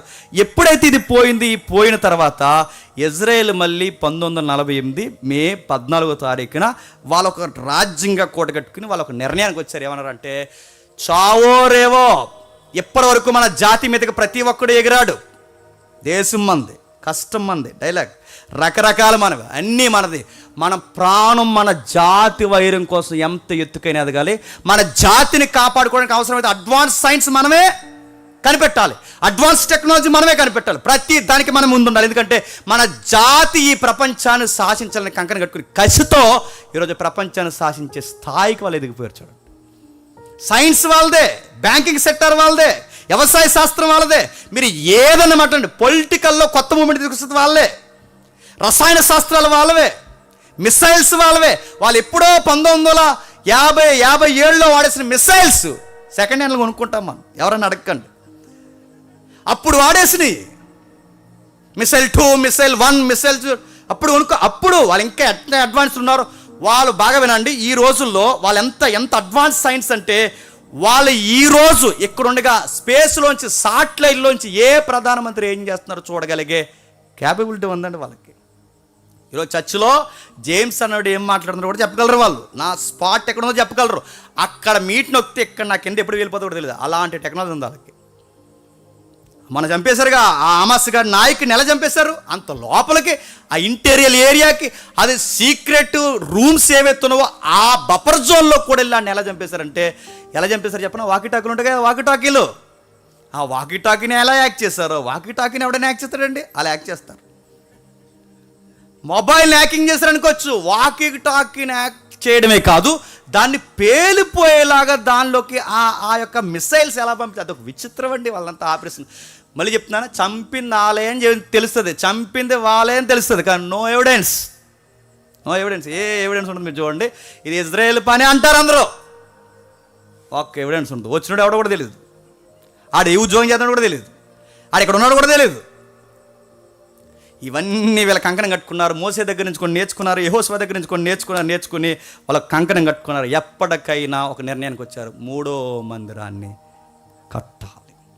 మొదటి మందిరం సొలొమోను కట్టాడు, 2వ మందిరాన్ని చెప్పండి జెరుబ్బాబెలు అయ్యాములో, నెహెమ్యా ఎజ్రా అయ్యాములో కన్స్ట్రక్షన్ జరిగింది. ఆ పడిపోయిన గోడల్ని ఆ 2వ దాన్ని మళ్ళీ 46 సంవత్సరాలు పునర్నిర్మాణం చేసింది మహాయేరోదు. మళ్ళీ పోయిన తర్వాత ఇప్పుడు ఉండిపోయినాయే మొత్తం ఈ మసీదులను తీసేసి మళ్ళీ సొలొమోను మందిరాన్ని, ఆ ప్లానింగ్ ఇంకా ఉంది, అక్కడ ఉంటుంది కదా రాజుల గ్రంథంలో, ఇన్ని మూరలు, ఇన్ని కొలతలు, దీని వాలు ఇది ఎంత, ఈ ముందు ఎంత ఉండాలి, వెనకాల ఎంత ఉండాలి, ప్రత్యక్ష గుడారం, అతి పరిశుద్ధ స్థలము, గంగాలం ఇక్కడ, ఈ మొత్తం మ్యాప్ ఉంది, ఇక్కడ ప్రింట్ ఉందిగా, బ్లూ ప్రింట్ ఉందిగా. ఈ ప్రింట్ని జాగ్రత్తగా డిజైన్ చేసి ఆ పక్కా ప్లానింగ్ ఉంది, మెటీరియల్ ఉంది, అన్నీ ఉన్నాయి. 1 నైట్లో కట్టేసేంత సైన్స్ ఉంది వాళ్ళకి, కట్టడానికి రెడీ అయిపోతున్నారు. ఇప్పుడు గొడవలన్నీ దేనికంటే చెప్పండి, ప్రపంచ గొడవలన్నీ తిప్పి దేనిగా చెప్పనా? నువ్వు జీగా చదువుకుంటావో, నువ్వు కరెంట్ అఫైర్ చదువుకుంటావో, నువ్వు కాంపిటేటివ్ ఫీల్డ్ ఉంటావు, నువ్వు ఏదైనా చదువుకో, నువ్వు బైబిల్ హిస్టరీని దాటి ఏది చదవలేవు, రాసి పెట్టుకో. నువ్వు బైబిల్ హిస్టరీని దాటి ఏది చదవలేవు. ఇప్పుడు ప్రపంచ పొలిటికల్ సైన్స్ దేని మీద నడుస్తుంది తెలుసా? సొలొమోన్ టెంపుల్ కోసం ప్రపంచం కొట్టుకుంటుందంటే ఏమనాలి? దట్ ఈస్ బైబిల్ అనాలి, గుర్తుపెట్టుకో. బైబిల్ హిస్టరీ అది, బైబిల్ చరిత్రను ఎవరు కాదని లేరు. ఇప్పుడు ఇది నిర్మాణానికి సిద్ధపడిపోయారు. ఈ నిర్మాణం చేస్తున్నప్పుడు ఇప్పుడు వీళ్ళ మీదకి తిరగబడింది ఎవరంటే ఇస్లాం దేశాలను పక్కొచ్చి, ఆ ఇస్లాం దేశాల్లో ఒక ఇస్లాం దేశమే ఇరాన్. ఇరాన్ అనగానే మన అందాల రాణి మనకు గుర్తు రావాలి. బైబిల్లో మన అందాల రాణి ఎవరు చెప్పండి? మీ రాణి కాదు, చెప్పండి. ఇప్పుడు ఇంటి ఇస్తాను చెప్పండి. సూసాను కోట చెప్పండి. అంటారు, ఇది కూడా చెప్పబోతే చెప్పండి. సూసాను కోటలో ఎవరుండేవారు? ఎస్తేరమ్మ. ఆ సూసాను కోట ఆ రోజుల్లో క్యాపిటల్ ఏరియా. ఆ సూసాను కోట ఏరియాని ఇప్పుడు విస్తరింపజేస్తే ఇరాన్. మ్యాప్లో చూస్తారు ఒకసారి, లుక్కే ఎందుకన్నా మంచిది. ముగించేద్దాం, 9:30 అయిందా? ముగించేద్దాం, ఒకసారి చూద్దాం. మొదటి మ్యాప్ తీయండి ఒకసారి. మొదటి మ్యాప్ అబ్రహాం ప్రయాణం చేసిన దేశంలో ఉంది చూడండి. అవసరం లేదు చింపేస్తారా? చూడండి, మ్యాప్స్ ఇంకా అప్డేట్ బైబిల్స్ వచ్చాయి, వీలైతే దాన్ని ఫాలో అవ్వండి. మన బైబిల్ ఇంకా బాగా అర్థమవుతుంది. అబ్రహాం ప్రయాణం చేసిన దేశంలో ఉంది చూసారా? బాక్స్ చూసారు కదా, బాక్స్ నేను చదివింది అబ్రహాం ప్రయాణం. ఆ బాక్స్కి రైట్ సైడ్ మీరు అలా వెళ్తే అబ్రహాం గారు ఊరు ఉంది. ఏ ఊరు? ఊరే. అబ్రహాం గారు ఊరి పేరు ఏం పేరు? ఊరే. ఆ ఊరికి పైకి వెళ్ళండి, కల్దియా. ఆ కల్దియాకి పైన బబులోని కనబడుతుందిగా, ఆ బబులోనికి కల్దీకి మధ్యలో ఉన్న దాన్నే ఇరాక్ అంటారు. ఇరాక్. ఆ ఇరాక్ సద్దాం హుస్సేన్ గారి చరిత్ర అంతా ఉంది కదా ఇక్కడదే. ఆ ఇరాక్ అలా దాటి పక్కకి వెళితే, ఆ దాటి అలా పక్క ఇద్దికెళ్ళి కనబడుతుందిగా నది, ఆ నది అలా దాటి వెళితే సూసాన్ కనబడుతుంది మీకు రైట్ సైడు. కనబడినట్టే కనబడుతుందిగా. ఆ సూసాను కోట ఇలా కనబడుతుంది చూడండి, ఇలా ఒక సింబల్ వేసి, అదేదో దానిమ్మ పండులా కనబడుతుంది చూడండి, ఇలా సింబల్ వేసి ఆ సూసాను కోట. తమ్ముడు ఎర్ర మార్క్ తిప్పుతున్నాడు చూడండి. ఆ సూసాను కోట ఏదైతే ఉందో ఆ సూసాను కోట ఏరియాయే ఇరాన్. ఇప్పుడు అక్కడ ఉన్న ఇరాన్కి ఇక్కడ మళ్ళీ చూపించాను, ఆ చివరికి రా మ్యాప్. ఎరుసలేం చూపించి ఒకసారి. ఎరుసలేంకి, అది అక్కడున్న ఎరుసలేంకి ఇప్పుడున్న ఇరాన్కి ఇప్పుడు వారు స్టార్ట్ అయింది. ఈ మధ్యలో ఉన్న ఖాళీ ప్రదేశమే అరబ్బు ఎడారి. ఈ ఎడారిని టచ్ చేసుకుంటూ వెళ్ళిపోతే మధ్యలో తగిలే దేశాలే గల్ఫ్ హబ్. వీళ్ళందరూ చుట్టాలన్నమాట. ఎవరు? ఆ చుట్టాలు బ్యాచ్ ఉన్నారు కదా, నా డైరెక్ట్గా అడగండి, ఇవన్నీ లైవ్లో వెళ్ళిపోతాయి. ఆ చుట్టాలు బ్యాచ్ ఉన్నారుగా, వీళ్ళంతా చుట్టం పట్టిన అన్నదమ్ములు బిడ్డలు అనమాట. వీళ్ళందరూ ఒకరొకరు సపోర్ట్ ఇచ్చుకుంటారు, ఎందుకంటే వీళ్ళ రిలీజన్ ఒక్కటే. వాళ్ళు రెండు భాగాలు ఉన్నా కానీ వాళ్ళ రిలీజన్ ఒకటి. అందుకే వీళ్ళందరికీ కొన్ని రెఫరెన్స్ ఉన్నాయి. వాళ్ళకి అలా అర్థమైనవి. ఆ రెఫరెన్స్ ఏంటంటే వాళ్ళు చదివిన గ్రంథాల్లో యూదులు ఎప్పుడు మనకి చెప్పండి శత్రువులు. అలా వాళ్ళు చదువుకున్నారు కనుకే ఇప్పుడు అక్కడి నుంచి ఇరాన్కి ఇజ్రాయెల్కి ఇప్పుడు వార్ స్టార్ట్ అయింది. ఇప్పుడు ఇజ్రాయెల్ ఎంత ఉందండి మీరు చూడండి, బ్లూ. ఇజ్రాయెల్ ఎంత ఉందండి? బ్లూ ఎంత ఉంది? సీపురు పుల్ల చిన్నది ఉంది. ఈ చిన్నది చెప్పండి, ఈ రెడ్ ఉంది చూసారా ఎరుపు, దానికి ఎరుపు ఎక్కిచ్చేస్తుంది చూడండి, దట్ ఈజ్ ఇజ్రాయెల్. అదెంత ఉంది, ఇదెంత ఉంది? ఇదే కాదు, ఇప్పుడు ఇరాన్ చదువుతున్నారా? నెక్స్ట్ నేను భవిష్యత్తు దేశాలు చెప్తున్నాను చూడండి. నెక్స్ట్ మళ్ళీ ఇజ్రాయెల్ మీదకి వచ్చేది ఎవరు చెప్పిన? రష్యా. మీరు రాసి పెట్టుకోండి, రెఫరెన్స్ ఉంటాయి వాటికి. నెక్స్ట్ రాబోయేది ఏంటి చెప్పిన? అల్జీరియా. నెక్స్ట్ రాబోయేది లిబియా. నెక్స్ట్ రాబోయేది Egypt, Sudan, Iran, Syria, Saudi Arabia, Memon. ఈ దేశాలన్నీ రెడీగా ఉన్నాయి పిల్ల దేశం మీదకి. ఏ దేశం మీదకి? మీరు ఎన్నన్నారండి అబ్బా చెప్పండి, అలా అంటారు చెప్పండి. మీరు ఎంతమంది అయినా రండి చెప్పండి, సింగిల్. ఎందుకంటే యోధా గోత్రపు సింహం హస్తం ఉంది వెనకాల, గుర్తుపెట్టుకో.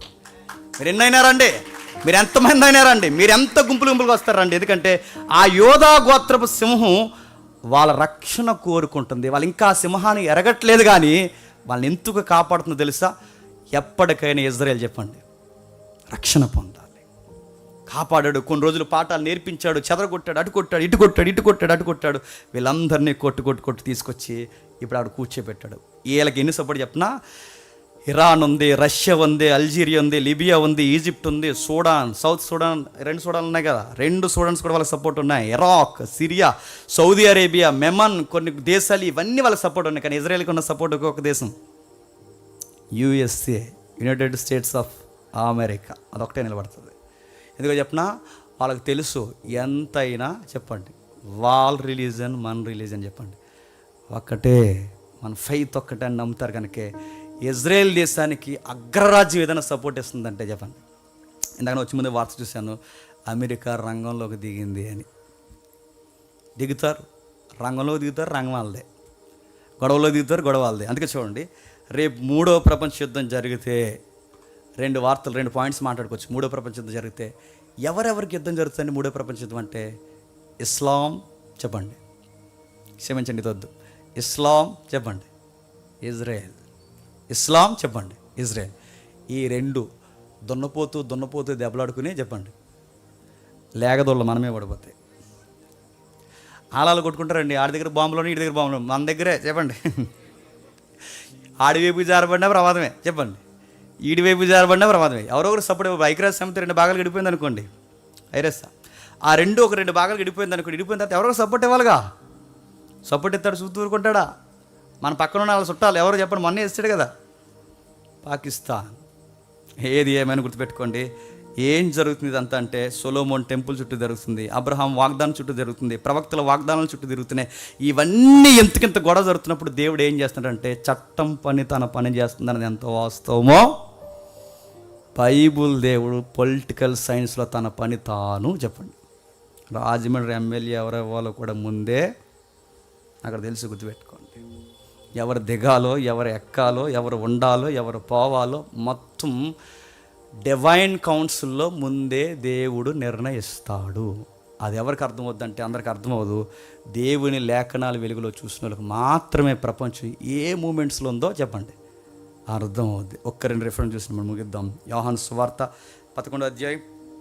ఈ రిఫరెన్స్ చూడకపోతే ఇప్పటివరకు మనం మాట్లాడుకున్న దానికి అర్థం లేదు. యోహాను సువార్త 11వ అధ్యాయం 52 వచనం.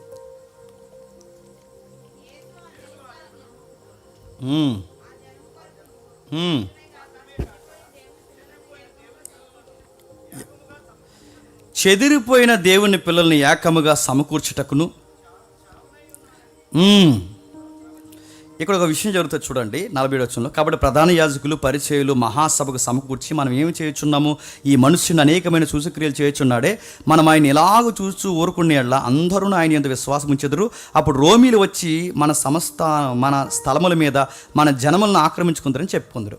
ఒక ఇంటర్నల్ మీటింగ్ జరుగుతుంది. ఎవరికి? పరిచయులకి, శాస్త్రులకి, పెద్దలకి. ఎవరికి జరుగుతుంది ఈ మీటింగు? ప్రభు అయిన యేసుక్రీస్తు వారికి వచ్చి. ఎందుకు? పబ్లిక్ ఫేమ్ నేమ్ ఎవరికి పెరిగిపోతుంది?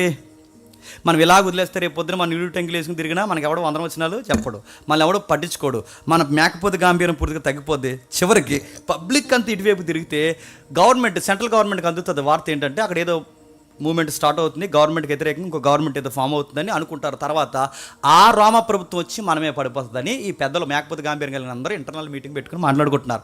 ఆ మీటింగ్ మాట్లాడుకుంటున్న టైంలో ఈ పెద్దలకు ఒక పెద్ద వచ్చేటండి. అందులో ఆ పెద్ద వచ్చి ఏమంటున్నాడు చూడండి, మనం ఆయన అయితే వారిలో కైప అని ఒకడు, ఇది తెలుసుగా కైప అన్న, ఈ కైప అనే ఒకడు ఆ సంవత్సరంలో ప్రధాన యాజకుడు ఉండి మీకేమి తెలియదు, మీకేమి నోర్మయ్యండి, మీకేమీ తెలియదు, మనుష్యుడు ప్రజల కొరకు చనిపోవడం యుక్తమని మీరు ఆలోచించుకున్నారు అని వారితో చెప్పును. తనంతట తాను ఇలాగ చెప్పలేదు, కానీ ఆ సంవత్సరంలో ప్రధాన యాజకుడు ఉండిన కనుక అలా చెప్పాడట. యేసు జనసమూహం కొరకు, జనముల కొరకు మాత్రమే కాక చెదిరిపోయిన దేవుని పిల్లల కొరకు ఏకముగా సమకూర్చుటకు సావనై ఉన్నాడని. ఇప్పుడు చెప్పండి, ప్రభు అయిన యేసుక్రీస్తు వారు చనిపోయింది దేనికి చెప్పనా? కేవలం అన్యులకు రక్షణ ఇవ్వడానికే కాదు. ప్రభు అయిన యేసుక్రీస్తు వారు చనిపోయింది కేవలం మన పాపాల కొరకే కాదు. ప్రభు అయిన యేసుక్రీస్తు వారు చనిపోయింది ఈ ప్రవచనం ప్రకారం తెలిసి చెప్పాడు, తెలియజెప్పాడు, మొత్తమే ప్రధాన యాజకుడానికి చెప్పాడు. ఆ చెప్పిన ప్రవచనం ప్రకారం ఏంటో తెలుసా? ఇశ్రాయేలీలు మళ్ళీ సమకూడి దేవుని పిల్లలుగా మారతారు. ఇప్పుడు బాగా వినండి, సమకూడడం అంటే జోగ్రఫికల్గా దేశం విస్తరించడం కాదు. దేవుడు తన ప్రవచనాన్ని చాలా డీప్గా చెప్పాడు. ఏమనంటే ఎలా సమకూరుతారంటే సంఘముగా ఫామ్ అవుతారు. ఎలా ఫామ్ అవుతారు? సంఘం. అందుకే చూడండి, ప్రభు అయిన యేసుక్రీస్తు వారు నమ్ముకున్న వారికి యూదుడని ఉండదు, చెప్పండి, గ్రీసు దేశస్థుడు ఉండదు, అన్యుడని లేదు, ఇశ్రాయేలని లేదు. మరి ఏమవుతారంటే అందరూ ఏకమవుతారు. ఈ చెదిరిపోయిన అన్యుల్ని, ఇశ్రాయేలునందరినీ కలిపి తన రాజ్యాన్ని విస్తరింపజేస్తారు. ఇప్పుడు దేవుడు ప్రణాళిక కేవలం ఇజ్రాయేల్ దేశమే కాదు, ఇజ్రాయేలు అన్యులు కూడా కలిసి సంఘముగా కట్టబడాలన్నదే చెప్పండి దేవుని ప్రణాళిక. అందుకే దేవుని కుమారుడు ఈ భూమి మీదకి చెప్పండి సశరీరుడిగా వచ్చాడు. అందుకే అన్నీ చదువుకుంటారు, తెలిసిన వార్తలు అనుకుంటారు, కానీ ఆ చదివిన దాన్ని ఏం జరుగుతుందో ఒకసారి మీరు ప్రపంచంలో చూడగలిగితే దేవుడు చెప్పింది పక్కా నెరవేరుతుంది. దేవుడు ఒక ప్రవచనం చెప్పాడంటే ఖచ్చితంగా నెరవేరుతుంది. మరో మాట చూడండి, త్వరగా ముగిద్దాను, ఒట్టే చెప్తుందని ముగిస్తాను. ఎఫెసీయులకు రాసిన పత్రిక, అపోస్తలుడైన పౌలు ఎఫెసీయులకు రాసిన పత్రిక 2వ అధ్యాయం, ఎఫెసీయులకు రాసిన పత్రిక 2వ అధ్యాయం 17వ వచనం నుండి.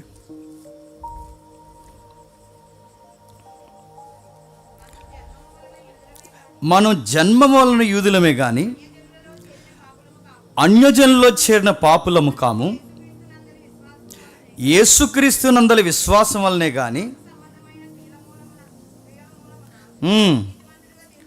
నీతిమంతులుగా తీర్చబడినని మనము ధర్మశాస్త్ర సంబంధమైన క్రియల మూలముగా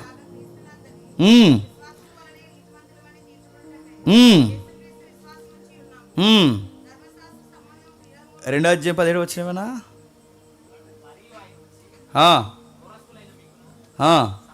మరి ఆయన వచ్చి దూరస్తులైన మీకు, ఇక్కడ దూరస్తులు అంటే ఎవరు?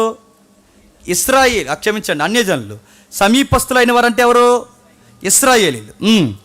వారికి నీ సమాధాన సువార్త ప్రకటించును. ఆయన ద్వారానే మనము ఉభయములు, అంటే ఉభయం అంటే ఎవరు? అన్యులు, ఇశ్రాయేలు, ఒక్క ఆత్మయందు తండ్రి సన్నిధికి చేరగలిగి ఉన్నాము. కాబట్టి మీరిక మీదట పరజనులను పరదేశంలో ఉండక పరిస్థితులతో ఏకపట్నమును దేవుని ఇంటివారై ఉన్నాడు. క్రీస్తే ముఖ్యమైన మూలరాయి ఉండగా అపోస్తుల ప్రవక్తలు వేసిన పునాది మీద మీరు కట్టబడి ఉన్నారు. పునాది మీద ఇల్లుగా కట్టబడుతున్నారంటే ఏ ఇల్లు, ఏ పునాది, ఏ రాళ్ళు? సంఘం. గుర్తుపెట్టుకో. ఇప్పుడు ఇశ్రాయేలీని అన్యులను కూడా కలిపి ఒక సంఘంగా కట్టబోతున్నాడు. ఆ సంఘంగా కట్టబోతున్నాడు కనుకే ఈ ప్రణాళికలో దేవుడు ఉన్నాడు. మనమందరం ఏమనుకుంటున్నామంటే వారు జరుగుద్ది అంటున్నారు. కానీ ఇశ్రాయేలందరూ కనిపెట్టేది ఎవరి వరకు? మెస్సయ్య వస్తాడని. క్రైస్తవులందరూ కనిపెట్టేది ఎవరి వరకు? మెస్సయ్య రెండవ రాకల్లో వస్తారని.